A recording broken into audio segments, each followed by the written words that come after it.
Upaya pencarian dan pertolongan terhadap korban reruntuhan Pondok Pesantren Al-Khozini, Buduran, Sidoarjo, Jawa Timur kembali membuahkan hasil. Hingga Rabu malam, sebanyak 7 orang berhasil dievakuasi, 5 dalam kondisi masih hidup, sementara 2 diantaranya meninggal dunia. Penemuan ini sekaligus menambah data jumlah korban meninggal dunia menjadi 5 orang. Salah satu korban yang berhasil dievakuasi adalah Syekh Lendra Haikal Raka Aditya yang sempat berkomunikasi dengan tim SAR. Gambar amatir memperlihatkan detik-detik Haikal dievakuasi dalam keadaan selamat. Haikal langsung dilarikan ke RSUD Sidoarjo. Ayah korban bersyukur karena anaknya dievakuasi dalam keadaan selamat. Alhamdulillah sekarang walaupun anaknya masih lemes, ternyata dengan semangat anaknya masih kuat lah. Kuat, semangatnya itu kepingin sembuh mungkin gitu. Kepala Basarnas Marsikal Madia Muhammad Syafi'i menyatakan bangunan Ponpes Al-Khozini yang ambruk pada Senin lalu terdiri dari 3 lantai, di mana atap paling atas masih dalam proses pembangunan. Ambruknya bangunan tersebut diduga saat proses pembangunan yang berada di lantai paling atas atau atap. Reruntuhan ini ditimbulkan dari bahwa gedung ini ada lantai dasar, lantai 1, lantai 2, lantai 3, dan saat ini kemarin sebelum adanya kejadian itu, lantai 4 sedang dilaksanakan pembangunan. Sehingga dengan beban yang mungkin di situ sudah tidak seimbang sehingga terjadilah runtuh ini. Nah, pada saat runtuh inilah sebenarnya tipe reruntuhan ini sudah dalam istilah SAR itu sudah tipe pancake, di mana lantai 1 sampai lantai 4 ini tertimbun menjadi satu tumpukan. Menteri Sosial Saifullah Yusuf memastikan bantuan untuk korban bangunan ambruk di Pondok Pesantren Buduran Sidoarjo terus berjalan. Selain bantuan pengobatan korban selamat, Kemensos akan memberikan santunan bagi keluarga korban meninggal. Ya, dijamin lah, kita akan berkolaborasi dengan provinsi dan kabupaten kota. Kita akan kolaborasi, kita akan dukung sampai tuntas pengobatannya. Ada yang luka ringan, ada yang luka sedang, ada yang luka berat, semuanya akan diberikan dukungan. Yang meninggal dunia pun juga diberikan santunan. Jadi sudah ada indeks-indeksnya yang nanti akan kita serahkan pada waktunya, tentu ini melalui proses asesmen. Korban reruntuhan musola Ponpes Al-Khozini tercatat sedikitnya 108 orang, 18 diantaranya selamat usai dievakuasi petugas, sedangkan 5 orang dinyatakan meninggal dunia. Upaya pencarian dan penyelamatan korban kini juga dilakukan dengan membuat parit dengan diameter 70 cm di bawah runtuhan bangunan. Tim Liputan Kompas TV.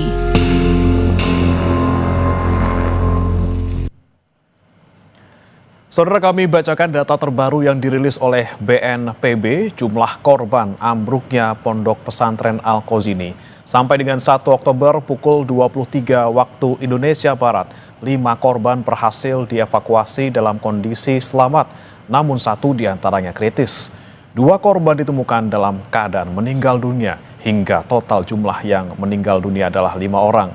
BNPB juga bilang, saudara, 59 korban terjebak. Kami beri catatan, saudara, ini adalah data per 1 Oktober yang dirilis BNPB pada pagi ini, 2 Oktober 2025. Hingga Rabu malam 1 Oktober 2025, tim SAR berhasil mengevakuasi 7 korban reruntuhan Pondok Pesantren Al-Khozini, Sidoarjo, Jawa Timur. 5 diantaranya berhasil dievakuasi dalam kondisi selamat, sedangkan 2 meninggal dunia. Lantas apa yang menjadi penyebab runtuhnya bangunan Pondok Pesantren Al-Khozini? Kami akan bahas bersama dengan sejumlah narasumber yang sudah hadir melalui sambungan daring, saudara. Ada pengurus Robitoh Ma'ahid Islamiyah PBNU, Gus Ulun Nuha. Selamat pagi, assalamualaikum Gus Ulun. Waalaikumsalam warahmatullahi wabarakatuh. Selamat pagi, Mas. Selamat pagi. Dan nanti saudara akan bergabung juga pakar teknik sipil struktur Institut Teknologi 10 November ITS, Muji Irawan, nanti akan menyusul bergabung bersama kami.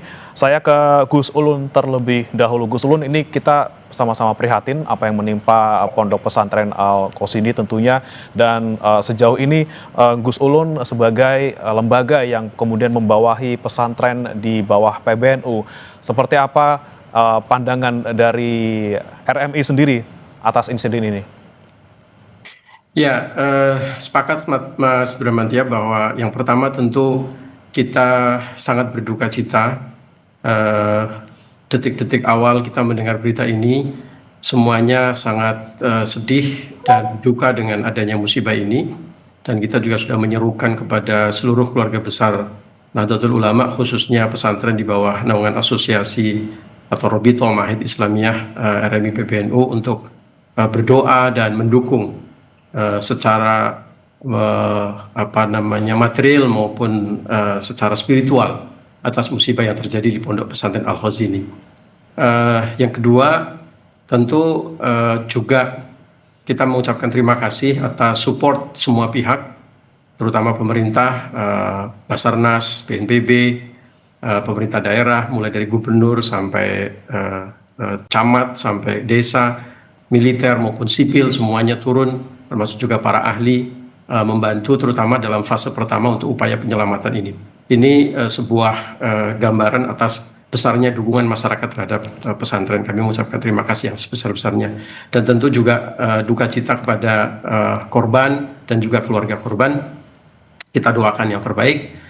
Di sisi yang lain, kita juga sepakat bahwa di setiap musibah ini pasti ada pelajaran yang harus kita petik dan harus kita jaga ke depan. Salah satunya adalah bahwa dalam proses berkhidmah, pesantren berkhidmah kepada umat, khususnya dalam bidang pendidikan, juga harus betul-betul berusaha, berupaya memberikan yang terbaik kepada anak-anak, termasuk juga dalam hal keamanan dan kenyamanan. Salah satunya tentu terkait dengan standar infrastruktur.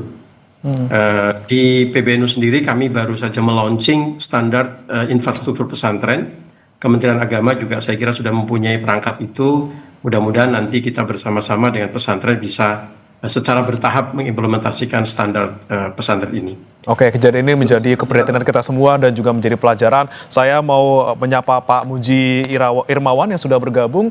Pak Muji, terkait dengan bencana ini, kemarin Anda juga sempat ke Sidoarjo untuk memantau langsung bagaimana kemudian proses evakuasi dan juga bagaimana keadaan pasca ambruknya bangunan musola. Seperti apa yang Anda temukan di sana, Pak Muji?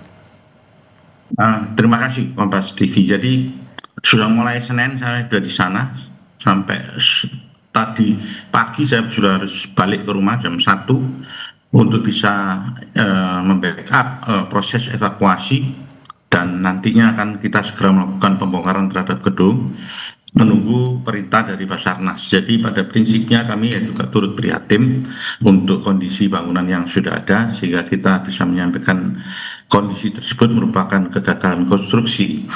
Sehingga apa yang bisa kita sampaikan ke depan bahwa untuk tidak terjadi kembali kondisi-kondisi seperti ini, maka memang kita sudah akan sosialisasikan bahwa aturan teknis untuk pembangunan gedung khususnya di fasilitas umum ini harus betul-betul didesain dan dilaksanakan sesuai dengan kaidah teknis yang berlaku.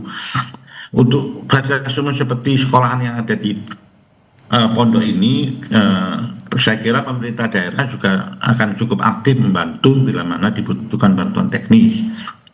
Saya dan TS itu bila dimintain bantuan teknis pun juga siap memberikan bantuan.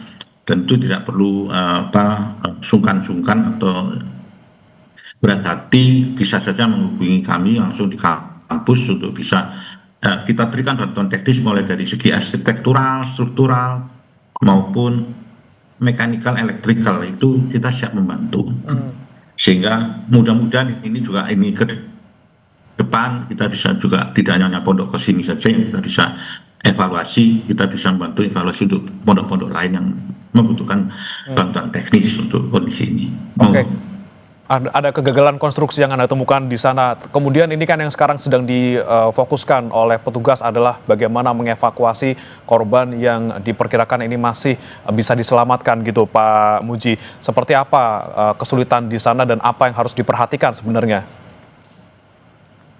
Ya, melihat pola runtuhnya gedung ini yang secara teknis kita sebut sebagai kegagalan konstruksi, maka akibatnya pada saat proses evakuasi ini teman-teman Basarnas kesulitan untuk mencapai korban yang ada di bawah reruntuhan, sehingga sampai harus diputuskan untuk mencapai posisi korban itu harus menggali tanah yang ada ke bawah, dan hanya bisa dilalui 1 sampai 2 orang untuk bisa mencapai posisi korban, dan alhamdulillah luar biasa sekali Basarnas dengan keahlian yang ada, pengalaman yang sudah dimiliki, itu bisa mencapai korban dengan baik dan bisa membantu menyelamatkan korban yang masih hidup. Semalam itu sudah luar biasa prestasi, dan kita juga melihat ada mukjizat-mukjizat yang dimana sudah 3 hari ada korban yang bisa bertahan hidup dan bisa diselamatkan oleh tim Basarnas. Nah,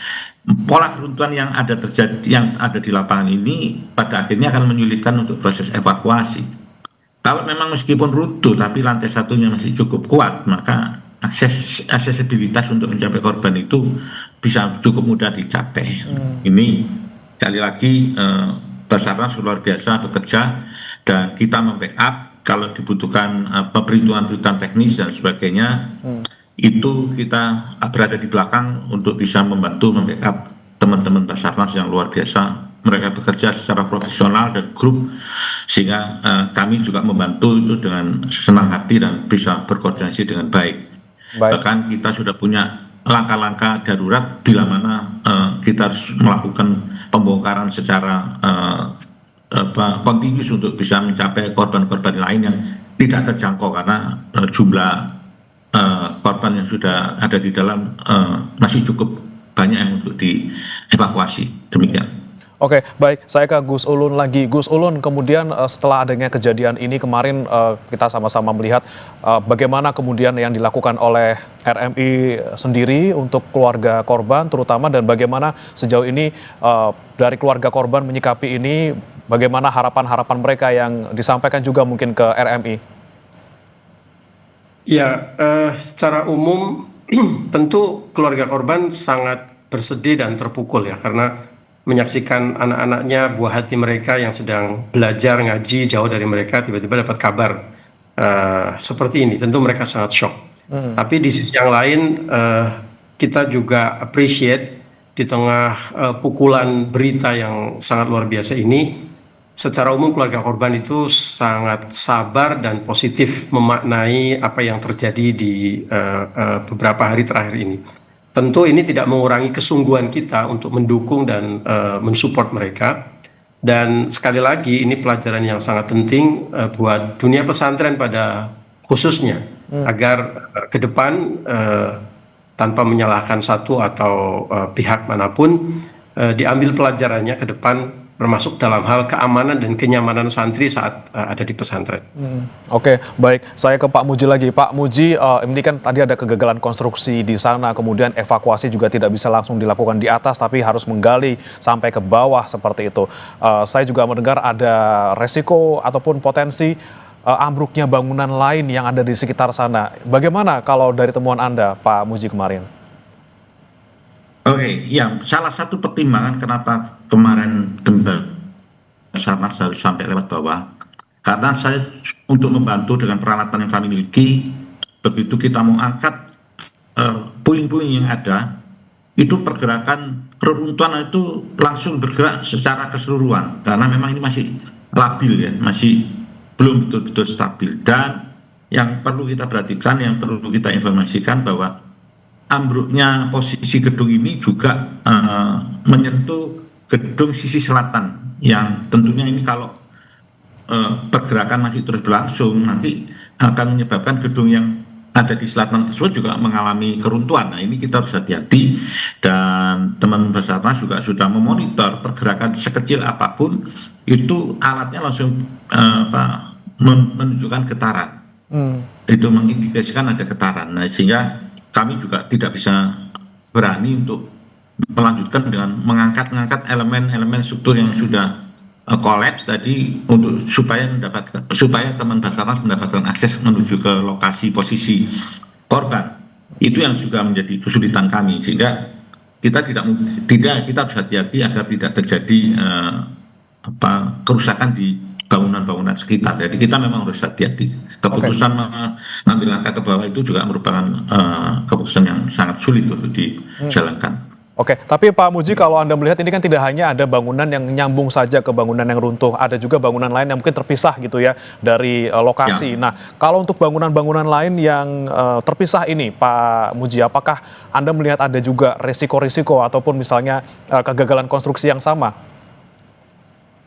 Ya, memang dengan belajar dari kondisi bangunan yang sudah ambruk, dan kita juga sudah di sana 3 hari full untuk mengamati bangunan sekitar. Kami sudah sampaikan ke pemerintah daerah untuk bisa nantinya setelah ini proses pembongkaran selesai, bersih, maka kita juga harus bisa mengevaluasi gedung-gedung di sekitar. Kita punya teknologi, kita punya pengetahuan, teknik untuk bisa membantu agar stabilitas gedung-gedung di sekitarnya itu juga tetap bisa handal untuk bisa difungsikan untuk masyarakat yang akan menghuni gedung tersebut. Ini memang ke depan kita tidak berhenti hanya untuk membantu evakuasi dan membongkar reruntuhan, tapi setelah itu saya sudah menyarankan pemerintah daerah, baik itu provinsi maupun kabupaten, untuk kita harus membantu untuk supaya gedung yang existing yang sudah ada, kita akan bantu untuk dilakukan perkuatan. Itu sudah kita sampaikan. Nanti kita sementara fokus dulu untuk pembongkaran, karena hari ini sudah diputuskan Basarnas sudah tidak bisa menemukan lagi gerakan-gerakan. Kami ini siap, sudah ditunggu untuk meluncurkan kren-kren yang akan membackup pembongkaran dengan standar dan aturan tertentu agar tidak mempengaruhi gedung di sebelahnya, dan peralatan-peralatan yang dipakai untuk memperkokoh sementara selama pengangkatan dilakukan, pembongkaran dilakukan. Demikian. Oke, baik. Saya kembali ke Gus Ulun. Gus Ulun, ini kan pesantren Al-Qazi sudah berdiri sangat lama gitu ya, hampir lebih dari 1 abad seperti itu. Dari pengamatan Anda sebagai RMI seperti itu, seperti apa sebenarnya konstruksi di sana, kemudian juga mungkin kontur tanah di sana. Ini kan sudah berdiri ratusan tahun, tapi kemudian baru kemudian runtuh sekarang gitu. Anda melihatnya sejauh sejarah pendirian dari pesantren ini sampai sekarang seperti apa, Gus? Ya, secara umum pesantren itu kan didirikan oleh para kiai dan masyarakat, para muhibbin, santri-santri dan keluarganya yang ingin menimba ilmu di pesantren ya Mas. Jadi bukan karena ada anggaran lalu dibuat bangunan. Ini ada orang alim, kemudian orang-orang ingin belajar kepada orang alim tersebut, lalu fasilitas infrastruktur dibangun bersama dengan datangnya para santri. Secara umum pesantren seperti ini. Nah, termasuk di Al-Qazi ini yang sudah berdiri 1 abad lebih, ya saya kira juga kurang lebih prosesnya sama. Tapi kemarin saya juga sudah berada di lokasi, saya juga sempat ikut rapat bersama dengan Pak Muji hari kedua malam ya, kita mendengar pandangan para ahli begitu. Memang bangunan di Al-Qazi ini tuh kita lihat semuanya sebenarnya adalah bangunan gedung yang terlihat kokoh. Terkait dengan soal struktur dan sebagainya, saya kira itu bukan wilayah saya, itu wilayah para ahli. Kami juga sudah ngecek dengan pengurus pesantren dan pengurus PCNU Sidoarjo bahwa sebenarnya dalam proses pembangunan gedung-gedung di Al-Qazi itu juga melibatkan para ahli. Sejauh mana keterlibatannya, level apa ahlinya, bagaimana kualitas bangunan, sekali lagi itu bukan wilayah saya.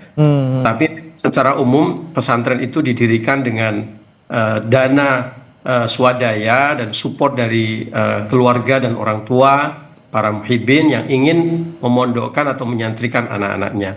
Dalam hal ini tentu sekali lagi jadi perhatian kita ke depan, saat ini sudah ada ilmu, ada teknologi, kita bersama-sama di pesantren harus memanfaatkan ilmu dan teknologi tersebut, meminta bantuan para ahli seperti Pak Muji, agar sekali lagi mewujudkan keamanan dan kenyamanan santri-santri kita secara maksimal. Oke, Gus Ulun, tadi kan Anda sebutkan bahwa ini sebenarnya sudah melibatkan ahli gitu ya pembangunan untuk pesantren Al-Qazi ini, tapi sejauh apa Anda juga mungkin belum mengetahui secara pasti, tapi adakah misalnya memang tradisi di lingkungan pesantren, misalnya memang pembangunan pesantren dilakukan secara swadaya seperti itu, seperti apa sebenarnya tradisi-tradisi pembangunan yang ada di pesantren seperti itu? Ya, secara umum karena sekali lagi pesantren itu kan bukan proyek suatu lembaga atau pihak tertentu. Ini sekali lagi adalah kesukarelawanan dan keswadayaan dari masyarakat, wali santri, para muhibbin untuk sekali lagi memfasilitasi anak-anaknya ngaji. Nah, semakin kesini semakin banyak hal yang tentu mereka juga organize secara baik ya. tentu sekali lagi ini berdasarkan kemampuan pesantren masing-masing. Sekali lagi saya sudah mengecek di Al-Khozini ini, sebenarnya mereka juga bukan membangun itu bukan orang-orang yang awam-awam banget gitu ya. Di antara mereka ada ahli yang memang mengetahui pembangunan itu, dan mereka sudah ratusan tahun, betul seperti kata Mas Bramantya tadi, memiliki pengalaman membangun gedung ini. Tapi sekali lagi terkait dengan teknis, kemudian level ahlinya sampai di mana ya, kita sekali lagi itu bukan wilayah kita. Nanti kita tunggu penyelidikan dari petugas dan aparat yang terkait. Sekali lagi saya kira ini juga sinyal yang sangat kuat, mengingat bahwa pesantren ini elemen yang sangat penting buat bangsa ini, membangun karakter bangsa ini selama lebih dari 1 abad gitu ya. Saya kira ini sinyal dan alarm yang juga sangat kuat, selain buat kami di internal pesantren, juga kepada semua para pihak ya, terutama pemerintah, untuk benar-benar mensupport, membantu secara struktural ya, pesantren ini melakukan transformasi, termasuk dalam transformasi infrastruktur. Baik Gus Ulun. Saya ke Pak Muji lagi. Pak Muji, ini kan sekarang kita lagi berpacu dengan waktu, ada golden time yang semakin tipis. Kita nantikan untuk bisa menjaga keselamatan korban yang masih bisa kita selamatkan. Dengan kondisi konstruksi yang sedikit geser kemudian bisa runtuh ke yang lain, tapi kita juga mengejar waktu untuk menyelamatkan para korban. Bagaimana kemudian mencapai keseimbangan itu? Kita bisa menyelamatkan semaksimal mungkin yang bisa diselamatkan. Ya, saya kira itu Basarnas sudah cukup maju untuk bisa memantau korban-korban yang ada, dan kita sudah harus berpacu dengan golden time. Ini hari keempat, kita sudah melewati 72 jam, bahkan ini sudah pagi, dari jam 3 sore sampai ini sudah 12 jam lagi, sudah cukup waktu untuk menyatakan golden time-nya sudah harus selesai. Dan memang semalam tadi pagi sudah diputuskan bahwa Basarnas akan mundur untuk mencari korban yang masih hidup, dan mulai hari ini dengan komando dari TNI dan kepolisian, kita akan segera untuk mengevakuasi bangunan yang sudah runtuh dengan teknik tertentu yang cukup aman terhadap gedung-gedung sebelah dan tidak memperparah korban yang ada di dalam. Sehingga mulai hari ini kita mempersiapkan untuk segera melakukan pembongkaran gedung secara hati-hati dengan metode tertentu, dengan alat berat mobil crane dengan kapasitas 25 ton dan 35 ton. Semalam kita sudah siap, pagi ini kita akan berkoordinasi lagi, mudah-mudahan pagi ini kita sudah action untuk melakukan pembongkaran gedung yang sudah ambruk ini. Namun demikian memang lokasi harus betul-betul steril, masyarakat harus menjauh dari lokasi ini, dan ini untuk memanuver alat-alat berat dan truk yang akan membongkar reruntuhan yang ada, supaya pekerjaan bisa dikerjakan dengan aman, cepat, dan efisien, dan berkoordinasi dengan beberapa pihak, khususnya di bawah komando TNI dan kepolisian. Kita tim teknis berada di belakang sesuai komando dari pimpinan yang mengatur kegiatan ini. Dari Dinas Lingkungan juga sudah siap. Saya dari teknis juga membawa peralatan-peralatan yang dibutuhkan agar pembuangan baik sampah-sampah maupun elemen-elemen struktur, besi tulangan bisa kita segera potong menjadi elemen-elemen kecil supaya pengangkutannya bisa cepat dan tidak menyebabkan reruntuhan atau gerakan-gerakan pada bangunan yang ada, supaya tidak mempengaruhi bangunan sekitarnya. Demikian. Hari ini rencana akan dilakukan pembongkaran secara total gitu ya Pak Mujia, dan tapi kita akan bahas lagi kemudian bagaimana ke depannya, evaluasi apa yang harus dilakukan, bagaimana kemudian perencanaan yang tepat untuk membangun sebuah gedung pesantren maupun gedung lainnya. Kita akan bahas usai jeda berikut. Saudara tetap bersama kami di Sapa Indonesia Pagi.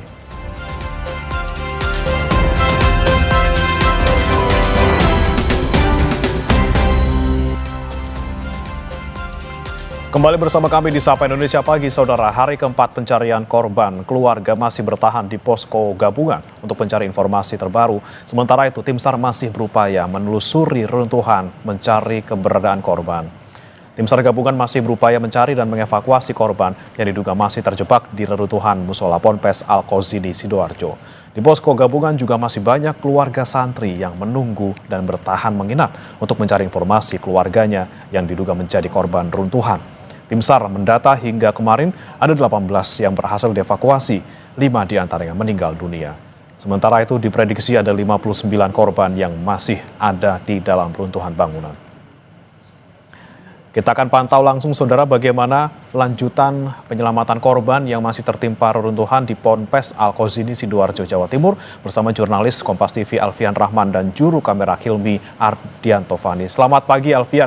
Jadi saat ini berapa kemudian korban yang masih dicari dan apa fokus dari tim? Karena saya mendengar akan ada pembongkaran secara total hari ini. Ya, selamat pagi Bram dan juga saudara. Fokus hari ini memang masih fokus untuk mencari dan mengevakuasi dari korban yang diduga masih terdapat dalam runtuhan bangunan. Begitu data yang kami dapatkan hingga pagi ini sendiri dari SAR yang bertugas, yaitu ada sekitar 59 orang yang diprediksi masih terjebak ada di dalam runtuhan tersebut. Namun informasi terbaru yang kami dapatkan Bram dari Kakansar Surabaya sendiri, yaitu Nanang Sigit, yang menyebut pihaknya bersama tim gabungan SAR lainnya telah melakukan asesmen atau pemeriksaan secara berkala pada tadi malam sekitar pukul 9 dilanjutkan pada pukul 10 malam waktu Indonesia bagian Barat. Asesmen ini Bram dan juga saudara untuk memastikan apakah masih ada respon dari terduga korban yang masih terjebak di dalam reruntuhan. Alat yang digunakan bisa menggunakan suara atau verbal dan juga menggunakan alat-alat bantu lainnya atau teknologi yang memang dibawa oleh tim SAR sendiri, karena yang kami ketahui, informasi yang kami dapatkan dari lapangan, tim SAR yang bertugas mulai dari hari Senin kemarin hingga hari keempat pencarian ini adalah mereka yang sudah terlatih termasuk dalam tim SAR khusus dan memiliki sertifikat internasional, karena peta atau daerah yang dijelajahi untuk mencari korban ini tidak main-main, sangat susah sekali, ditambah lagi ada gempa kemarin yang berdampak pada runtuhan, begitu semakin membuat akses sempit sehingga memerlukan penanganan khusus saat mencari dan mengevakuasi korban.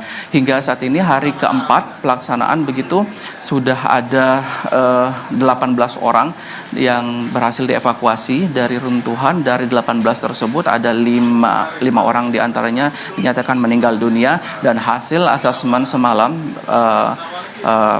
diputuskan begitu, diprediksi memang hingga saat ini sudah tidak ada lagi kemungkinan korban yang masih dapat diselamatkan, seperti itu Bram dan juga saudara begitu. Dan akhirnya nanti sekitar pukul 10 atau sekitar pukul 11 pagi ini tim SAR akan menggelar rapat koordinasi yang turut dihadiri oleh berbagai macam instansi dan elemen, termasuk juga mengundang dari pihak keluarga dan juga masyarakat setempat apakah nantinya hari ini dapat dilakukan proses evakuasi dengan menggunakan alat berat. Jika kami pantau di lapangan sendiri, memang beberapa alat berat termasuk ekskavator dan juga kren begitu memang sudah disiapsiagakan untuk membantu jika memang hari ini diputuskan proses evakuasi tidak lagi dilakukan dengan cara manual menyusuri setiap celah yang ada di reruntuhan tapi menggunakan alat berat. Tapi kami juga belum bisa memastikan apakah ini akan berlangsung pada hari ini, karena jika kita lihat dari data yang ditetapkan oleh Basarnas sendiri, golden time atau waktu krisis ini sekitar sore nanti akan berakhir, dan ini menjadi penentu juga untuk pengambilan keputusan bagaimana nanti asesmen, dari hasil asesmen dan juga hasil rapat koordinasi apakah langsung menggunakan bantuan alat berat untuk proses pengangkatan puing-puing bangunan dan mengevakuasi sisa-sisa korban yang sudah meninggal di dalam reruntuhan tersebut. Yang jelas informasi yang kami dapatkan memang ada beberapa korban yang ditemukan sudah dalam tidak keadaan bernyawa begitu, dan sudah dipetakan karena di reruntuhan sendiri dibagi menjadi 3 sektor A1, sektor A2 dan juga sektor A3 yang rata-rata memang banyak korban ditemukan di 3 sektor tersebut. Dan dari pemetaan ini nantinya akan dilakukan proses evakuasi secara besar-besaran begitu jika memang menggunakan alat berat begitu, Bram. Baik, kita nantikan bagaimana kemudian keputusan untuk evakuasi hari ini. Untuk nanti sore, jam kritis sudah lewat. Terima kasih rekan jurnalis Kompas TV, Alfian Rahman, dan juga juru kamera Hilmi Ardiantovani dari Sidoarjo, Jawa Timur. Saudara, kita kembali akan menyapa narasumber kami yang sudah bergabung melalui sambungan Zoom. Masih ada Gus Ulun Nuha dan juga Pak Muji Irmawan. Saya ke Pak Muji terlebih dahulu. Pak Muji, ini kan bangunan yang awalnya hanya 1 lantai, kemudian seiring perkembangan waktu dijadikan 2 lantai, 3 lantai, dan juga 4 lantai. Apakah kemudian ini masalah perencanaan yang kita soroti terkait dengan insiden ini? Oke, terima kasih. Jadi kalau kita bicara proses pembangunan ini, saya kira untuk perencanaan sudah 4 lantai, Tapi permasalahannya adalah kalau kita bekerja untuk membangun gedung dengan metode tumbuh, lantai 1 dulu karena mungkin anggaran atau jadwal pelaksanaannya harus menunggu lantai-lantai berikutnya, maka itu tidak ada masalah sebetulnya. Lantai 1 dikerjakan dulu, lanjut ke lantai 2 dilanjutkan dulu, itu sesuatu yang lazim saja di dalam dunia konstruksi bangunan gedung. Tetapi yang perlu diperhatikan bila mana kita mengambil keputusan untuk melakukan pembangunan secara bertahap seperti yang di pondok ini, itu sekali lagi saya sampaikan bahwa yang paling penting adalah join. Hubungan antara elemen-elemen struktur ini harus betul-betul terangkai dengan baik. Kalau tidak, kelihatannya terbungkus beton dengan baik, tapi koneksi atau join yang ada itu harus memenuhi standar hubungan elemen struktur secara baik, dan sudah diatur di dalam SNI kita nomor 2847 bagaimana penyambungan tulangan, bagaimana sambungan antara balok kolom itu bisa berjalan dengan baik, berfungsi dengan baik. Ini yang menjadi hal penting jika mana kita memutuskan untuk bangunan tumbuh. Saya kira itu. Kalau kita melihat bangunan yang ada di pondok yang mengalami keruntuhan ini, ya saya lihat langsung di mana hubungan antara balok kolomnya. Terlihat sekali bahwa hubungan balok kolomnya ternyata ada kekurang sempurnaan. Nah ini memang menganggap pada saat pembangunan itu sesuatu yang biasa saja, tetapi di dalam aturan teknis itu harus mempunyai panjang penyaluran tertentu sehingga hubungan ini, join ini akan membuat konstruksi akan menjadi stabil secara keseluruhan. Demikian. Oke, berarti masalah utamanya di penyambungan ini ya Pak ya, bukan karena misalnya ada pondasi ataupun lantai 1 yang tidak kuat menahan beban untuk dibangun menjadi beberapa lantai di atasnya. Kalau lihat model keruntuhan dan bentuk keruntuhan, ya, arah keruntuhan dan sebagainya, itu hubungan balok kolom sudah lepas, kolomnya sudah lepas. Nah ini kan harusnya kalau kita melihat keruntuhan, artinya yang pecah adalah di tengah.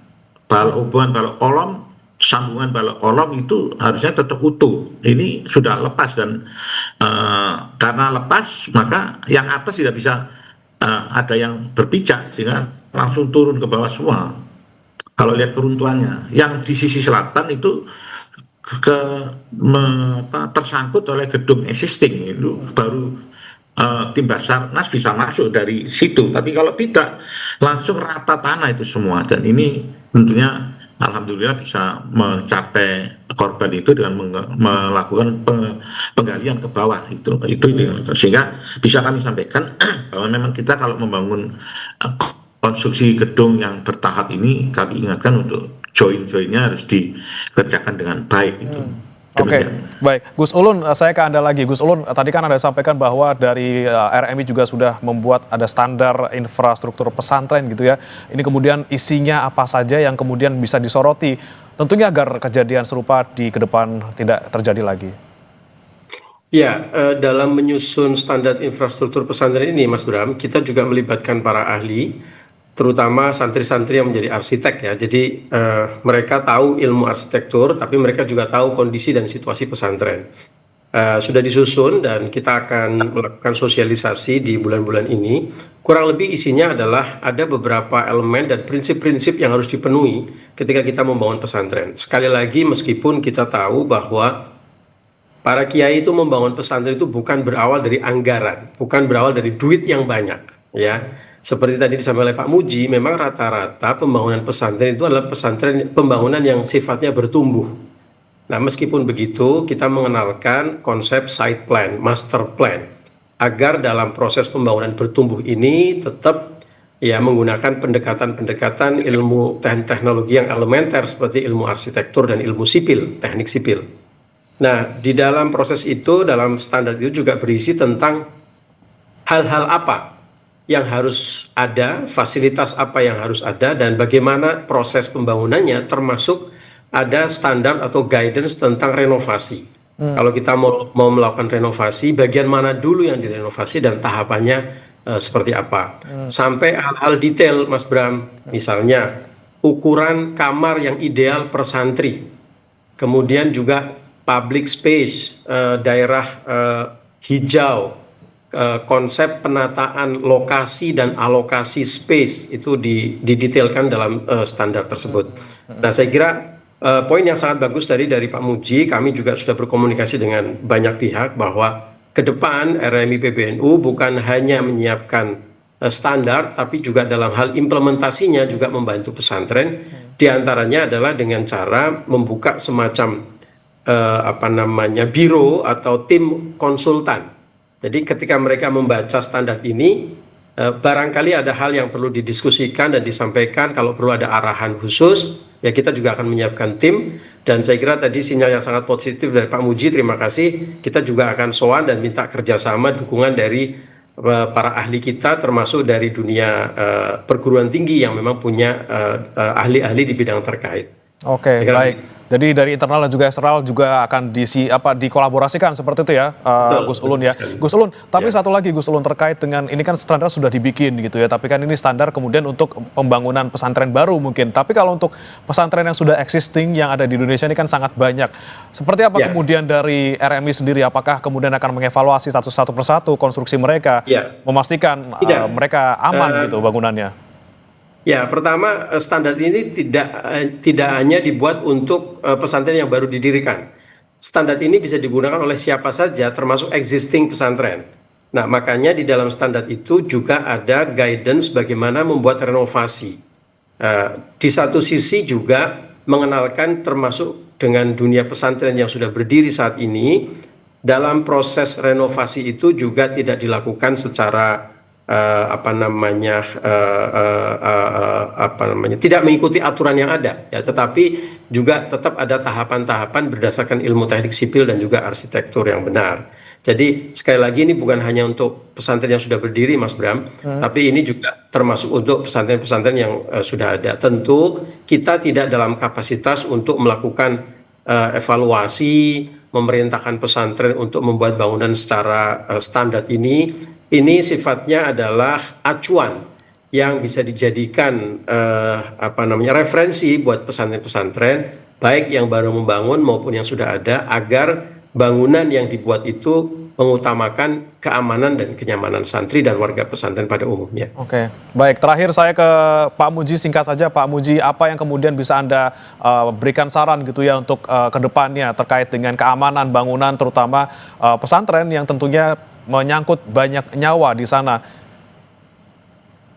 Oke, terima kasih. Jadi sekali lagi kami sampaikan bahwa untuk khususnya bangunan-bangunan yang fasilitas umum ini, mohon sekali bisa menghubungi pemerintah daerah setempat untuk meminta bantuan teknis agar baik mulai perencanaan maupun pelaksanaan bisa dikawal dengan baik, agar tidak terjadi hal-hal yang tidak kita inginkan, karena standar nasional Indonesia untuk pembangunan gedung ini sudah disusun secara baik untuk mendapatkan faktor keamanan yang cukup untuk bisa apabila ada beban yang berlebih itu bisa ditangani struktur dengan baik.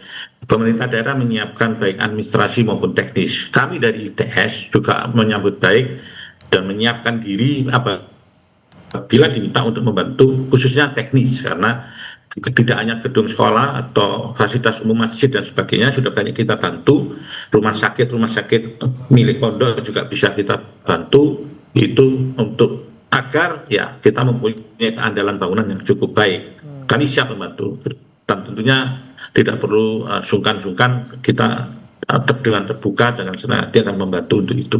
administrasi pemerintah daerah menyiapkan, kami dari teknis bisa membackup untuk proses baik perencanaan maupun pelaksanaan agar bangunan ini cukup handal.